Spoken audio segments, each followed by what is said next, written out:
Today, we're going to journey into a poem that's been echoing through time for, well, over 1,300 years. It's an absolute masterpiece that gets at a feeling we've all had, that deep sense of connection and also distance that kind of washes over you when you look up at a moonlit sky. No, really, just think about it for a second. What do you feel? For me, there's this incredible quiet, right? A sense of wonder, and maybe, just maybe, a little bit of melancholy. It's this experience that's so universal. It connects us not just to people now, but to every single person who's ever looked up at that same silver disk throughout all of history.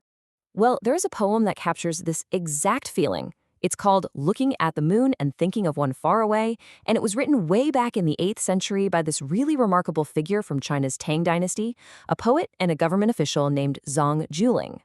So who was this guy, Zhang Jiuling? Well, he wasn't just some poet. He was a brilliant prime minister right at the height of the Tang Dynasty's golden age. But, politics. As you can see here, his career was cut short. Around 736 CE, a political rival, Li Linfu, got him pushed out and exiled. And it's from that place, that forced separation from his home, from the people he loved, that he wrote this poem. He basically took his own personal sorrow and turned it into something, well, something timeless. Okay, so let's get into the poem itself. The first part is all about one moon, but two hearts.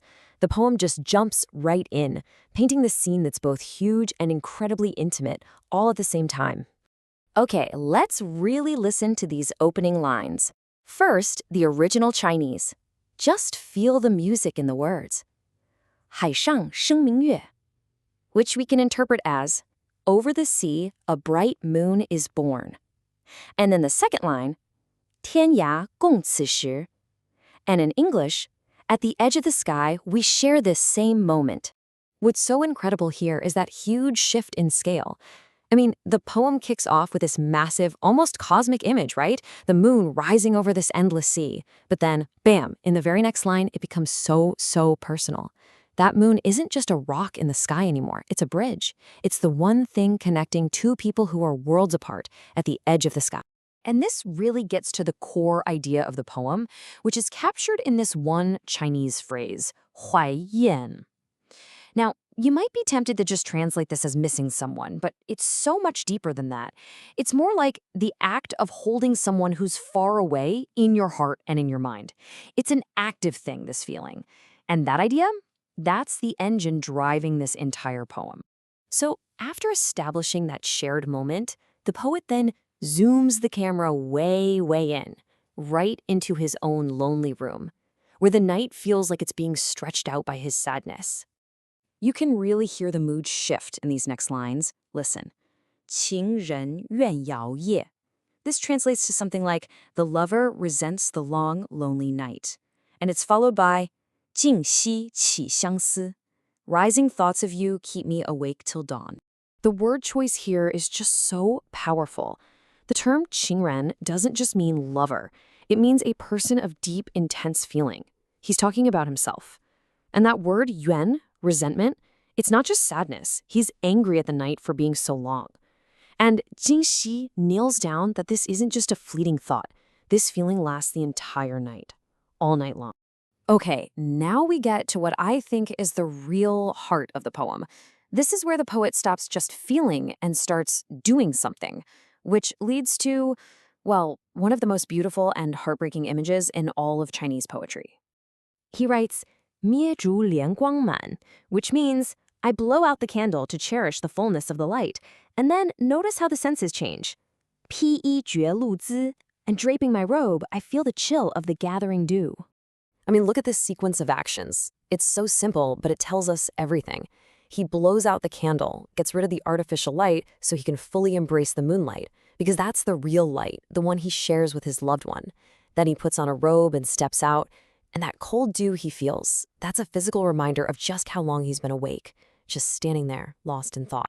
And this brings us to the poem's absolutely devastating conclusion. First, 不堪迎手赠, this beautiful light, I cannot scoop it to send you. It's an impossible wish. And with that realization, he gives up. 还寝梦佳期, so I return to my bed to dream of our reunion.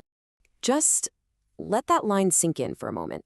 This beautiful light, I cannot scoop it to send you. It's just breathtaking, isn't it? That's the moment it all comes crashing down. He's so full of this feeling that he literally wishes he could bottle up the moonlight and send it as a gift. It's such a beautiful and utterly impossible thought. So yeah, this is the emotional peak. With that one single thought, he admits to himself that his longing is futile, at least in the real world. There's no comfort here, no way to close that gap. The only place he can find any hope is in his dreams. So the poem doesn't really resolve anything. It just ends with this quiet, bittersweet surrender to the night. Now, it's important to know that Zhang Jiuling wasn't the first poet to look at the moon and think of someone far away. But his way of saying it became absolutely iconic. It's an idea that has echoed for centuries. You can actually see it here. His poem is part of this huge, ongoing conversation between poets across different dynasties. You've got poets before him and poets after him, like the legendary Su Shi, all touching on this same theme. But there's something about Zhang Jiuling's line, "At the edge of the sky, we share the same moment," that just stuck. It became the definitive way to express this feeling. So, when you step back, you realize this poem has taken us on this incredible journey in just a handful of lines. We go from the vastness of the sea, we zoom into a single lonely room, we imagine an impossible gift, and we end up in a dream. It's a journey from the whole world right into the deepest corner of the human heart. And that journey, it feels just as real and just as powerful today as it must have back in the 8th century. Which is how this 1,300-year-old poem lands right here in our modern lives. It leaves us with one last simple question to think about. Who shares the moon with you tonight?